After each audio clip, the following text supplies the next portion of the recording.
छात्रों, मैं doctor OP Soni आज आपसे एक विशेष मुद्दे पर चर्चा करना चाहता हूँ। यह विशेष टॉपिक साइकोलॉजिकल मंत्र फॉर एनी सक्सेस। सामान्य रूप से छात्रों, प्रतियोगियों अथवा किसी भी क्षेत्र में प्रत्येक व्यक्ति सफलता प्राप्त करना चाहता है। Just I want to tell you about success mantra. First, I tell you that there are major difference between past and selected. Past या उत्तीर्ण होना अथवा किसी भी परीक्षा में नंबर प्राप्त करना, ऐसे लोगों की संख्या बहुत होती है जो किसी भी परीक्षा में पास होते हैं, किंतु जो अधिकतम अंक प्राप्त करके किसी भी परीक्षा के अंतिम पायदान पे होते हैं, यानी वो उच्च शिखर पर होते हैं, किंतु उनका चयन होगा ही ये गारंटी नहीं होती, क्योंकि सामान्य रूप से साक्षात्कार में कम से कम 2 लोग, 3 लोग, 4 लोग बुलाए जाते हैं, यानी कि 50% प्रोबेबिलिटी सक्सेस की भी है और 50% रिजेक्टेड की भी है। यानी 50% आप सेलेक्ट हो सकते हैं, आपकी संभावना, और 50% आपके रिजेक्ट भी हो सकते हैं।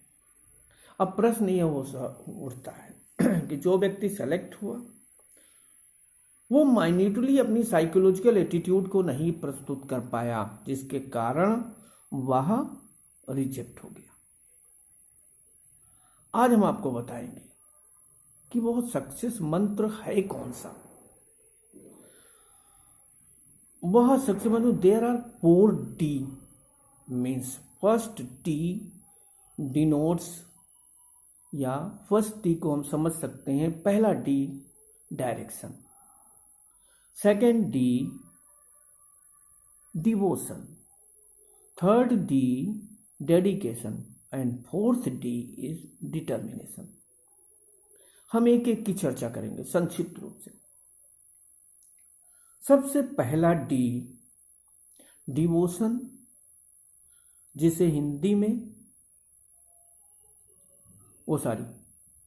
पहला D डायरेक्शन कह सकते हैं। डायरेक्शन यानी दिशा निर्देश प्राप्त करना, यानी किसी भी छात्र को हमें जाना कहाँ है। अगर उसे अपने जाने का ही ज्ञान नहीं होगा, अपने लक्ष्य का ही ज्ञान नहीं होगा, उसे दिशा का ज्ञान ही नहीं होगा, तो वो जाएगा कैसे। प्रसिद्ध शिक्षा शास्त्री ब्लूम महोदय ने 3 प्रकार के क्षेत्रों की बात की। पहला क्षेत्र उन्होंने कहा ज्ञानात्मक क्षेत्र होता है, दूसरा क्षेत्र भावात्मक क्षेत्र होता है, तीसरा क्षेत्र क्रियात्मक क्षेत्र होता है। जो छात्र जिस भी क्षेत्र की विशिष्ट योग्यता रखता है, योग्यता सभी के पास है, कोई मनुष्य ऐसा नहीं जिसमें ज्ञानात्मक ना हो, भावात्मक ना हो, क्रियात्मक ना हो।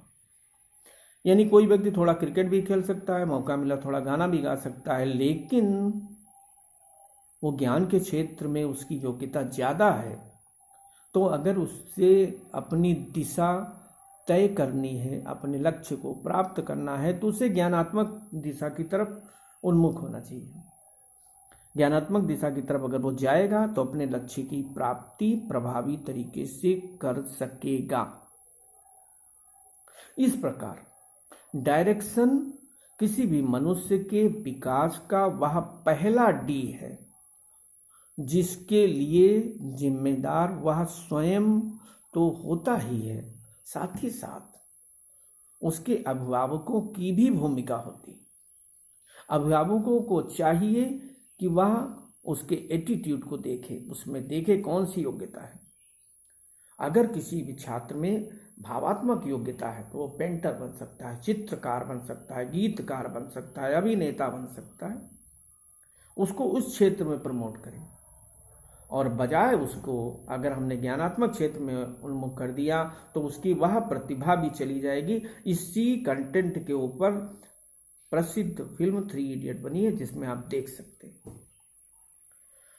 सामान्य रूप से ये देखा गया है, यदि व्यक्ति को अपने क्षेत्र का, अपने लक्ष्य के प्रति सही दिशा मिल जाती है, यानी उसे जाना कहाँ है, वो उसी गाड़ी में बैठ जाता है, तो यह देखा गया है कि जो भटका हुआ यात्री है उससे जल्दी वो पहुंचने का प्रयास करता है। अब जो पहला D, direction is the pillar, direction is the foundation stone, वो एक नींव का पत्थर है जिसके ऊपर आपकी भविष्य की योजनाएं संचालित होती हैं। अब दूसरा स्टेप, दूसरा डी मीन्स डिवोशन। जब आपकी रुचि के अनुसार, आपकी इच्छा के अनुसार, आपकी योग्यता के अनुसार आपको कार्य निर्धारित किया जाता है तो डिवोशन अपने मन से आ जाता है। डिवोशन को सामान्य रूप से हिंदी में निष्ठा, लगन, भक्ति कहते हैं। हम भक्ति से स्टार्ट करेंगे। प्रसिद्ध संत, संत ही हम कहेंगे, मीराबाई ने अपने भजन में इस बात को सुनिश्चित किया है कि ऐसी लागी लगन मीरा हो गई मगन। ऐसी लागी लगन मीन्स डिवोशन, मीरा हो गई मगन। वो तो गली गली हरि गुण गाने लगी। बस इतने से मतलब डायरेक्शन अगर आपका सही हुआ तो डिवोशन अपने आप आने लगेगी और उस व्यक्ति में निष्ठा आ जाएगी। वो अपने काम को बहुत ही ईमानदारी से करेगा, बहुत ही मेहनत से करेगा। उसके ऊपर किसी प्रकार के निरीक्षण की आवश्यकता नहीं है। अपने मन से वो सारा काम करता चला जाएगा। निष्ठा बढ़ जाएगी, लगन बढ़ जाएगी और वो भक्ति भाव से काम करने लगेगा। कहा तो यह गया है कि यदि हम भक्ति भाव से किसी भी पत्थर की पूजा करते हैं तो उस पत्थर में भगवान अपने मन से प्रकट हो जाएंगे। भगवान मीन्स शक्ति, भगवान मीन्स लक्ष्य। यदि आपका डायरेक्शन सही है तो आप जो भी चित्र बना देंगे, अगर आप में अफेक्टिव डोमेन है, आप में भावात्मक योग्यता है, आप जो भी चित्र बना देंगे वो प्रभावी तरीके से चित्र बन जाएगा और उसमें से आपकी सफलता झलकने लगेगी। लेकिन ये कहाँ से होगा? जब पहला डी आपका डायरेक्शन सही होगा तो डिवोशन होगा। अब ये देखा गया है कि डायरेक्शन मिला और आप उसमें रम गए। यह माना गया है, मनोवैज्ञानिकों ने माना है कि आप सफलता के बीच में आ गए हैं। अभी सफलता आपसे आधी दूर है। अब हम तीसरे डी की चर्चा करते हैं। तीसरा D means dedication. First D direction, second D devotion, third D dedication. Dedication अथवा समर्पण भाव। यह माना गया है जब आप में डिवोशन, अपने कार्य के प्रति निष्ठा हो जाएगी, आपके प्रति लगन हो जाएगी, आपको भूख प्यास नहीं लगेगी, आप अच्छी तरीके से पढ़ते रहेंगे।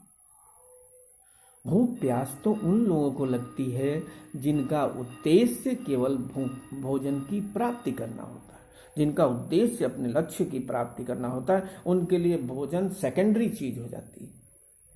अब जब मनुष्य को अथवा किसी छात्र को अपने लक्ष्य की दिशा प्राप्त हो जाती है तो उसके लक्ष्य के प्रति निष्ठा, लगन एवं भक्ति की भावना स्वतः उत्पन्न होने लगती है और एक स्थिति ऐसी आती है कि उसका अपने लक्ष्य के प्रति समर्पण होने लगता है और वो समर्पित हो जाता है। लक्ष्य के प्रति समर्पित हो जाता है और उसका सुबह से लेकर के शाम तक अपने लक्ष्य के प्रति समर्पित होता है, जब तक वो लक्ष्य की प्राप्ति नहीं कर लेता तब तक वह उसी के पीछे लगा रहता है। ऐसे मनुष्य को परफेक्ट डेडिकेटेड पर्सनालिटी कहा जाता है, जो अपने लक्ष्य की ही बात करता है। अब प्रश्न ये उठ सकता है कि जो डेडिकेटेड पर्सनालिटी है उसका मेन कैरेक्टरिस्टिक क्या है, कौन सी विशेषताएं हैं, कौन से एलिमेंट हैं जो बता सकते हैं कि ये व्यक्ति डेडिकेटेड है। तो जो 2 पिलर हम आपको पहले से बता के आए हैं कि उससे बात करेंगे तो आपको लगेगा कि इसे उस कहाँ जाना है, यानी उसका डायरेक्शन जो पॉइंट है वो क्लियर है। और डायरेक्शन पॉइंट क्लियर के बाद वो देखेंगे कि आपने बताइए कि इस लक्ष्य की प्राप्ति की तैयारी क्या की, तो वो बताएगा, आप अपने डिवोशन व्यू को बताएगा, अपने निष्ठा लगन इस चीज़ को बताएगा कि हमने ये चीज़ काम किया। इस प्रकार डिवोशन और dedication both are interrelated term. Who is devoted, जो निष्ठावान है, लगनवान है, ये देखा गया है कि उसमें समर्पण की भावना अपने आप उत्पन्न हो जाती है, अर्थात वो समर्पित होने लगता है। अब चौथा और लास्ट पॉइंट की चर्चा करते हैं। चौथा और लास्ट पॉइंट है डिटर्मिनेशन। डिटर्मिनेशन, दृढ़ निश्चय, पक्का इरादा, मैं तो इस काम को करके ही रहूंगा। स्वतंत्रता मेरा जन्मसिद्ध अधिकार है, इसे मैं लेकर के रहूंगा, यह कार्य मैं करके रहूंगा। Determination is the combination of direction plus devotion plus dedication. इसका तात्पर्य यह हुआ, जो व्यक्ति अपने डायरेक्शन यानी जाना कहाँ ये सुनिश्चित कर लेता है और उसके प्रति निष्ठा और लगन पूर्वक जुट जाता है। तीसरा, वह उसके प्रति समर्पित हो जाता है, तो डिटर्मिनेशन की भावना अपने आप उत्पन्न हो जाती है। जिस तरीके से स्वाधीनता संग्राम में भारत के विभिन्न क्रांतिकारियों ने अपने जीवन का त्याग किया, यह त्याग कोई सामान्य घटना नहीं थी, यह उनका डिटर्मिनेशन था। और डिटर्मिनेशन इसलिए था कि उन्हें डायरेक्शन था कि हम स्वतंत्रता जरूरी है, और उस स्वतंत्रता के प्रति उनका डिवोशन था, उनका डेडिकेशन था। इस प्रकार छात्रों, आज हम आपसे महत्वपूर्ण बात करते हैं कि जिस जगह पर हो, पास्ट को हम पास्ट में नहीं जा सकते। जो कुछ हमारे साथ अच्छा हुआ, सफलताएं या असफलताएं, उनको हम बदल नहीं सकते। प्रेजेंट हमारे हाथ में है, फ्यूचर उसी का अच्छा होता है, यह मेरा मानना है, जो प्रेजेंट में अच्छे कार्य करता है। जो बीत गया उसको छोड़ दीजिए, कहाँ सफल हुए, कहाँ असफल हुए, कौन से कंपटीशन में आए, कौन से कंपटीशन में नहीं आए, कहाँ विफलता मिली, इससे कोई मतलब नहीं। जीवन का लक्ष्य अधिकतम मनुष्य बनना है। वह मनुष्य अधिकारी बन के बन सकते हैं, कोई व्यवसायी बन के भी बन सकते हैं, और तो और किसान बन के भी अच्छे मनुष्य बन सकते हैं। जीवन का अंतिम उद्देश्य मोक्ष की प्राप्ति है, जिसके लिए किसी प्रकार की कोई योग्यता की आवश्यकता नहीं है। इन 4D, direction, devotion, dedication, determination, इनको ध्यान में रखिए तथा सोच अपनी पॉजिटिव रखिए। क्या हुआ, जो पिछली नौकरी में इंटरव्यू में रह गए, हो सकता है इससे बड़ी सफलता इंतजार कर रही हो। तो लास्ट में हमें कह सकते हैं कि first decide your direction, then maintain your devotion, then maintain your dedication, and finally determination will produce immediately, अपने आप आपको लक्ष्य की प्राप्ति हो जाएगी। धन्यवाद।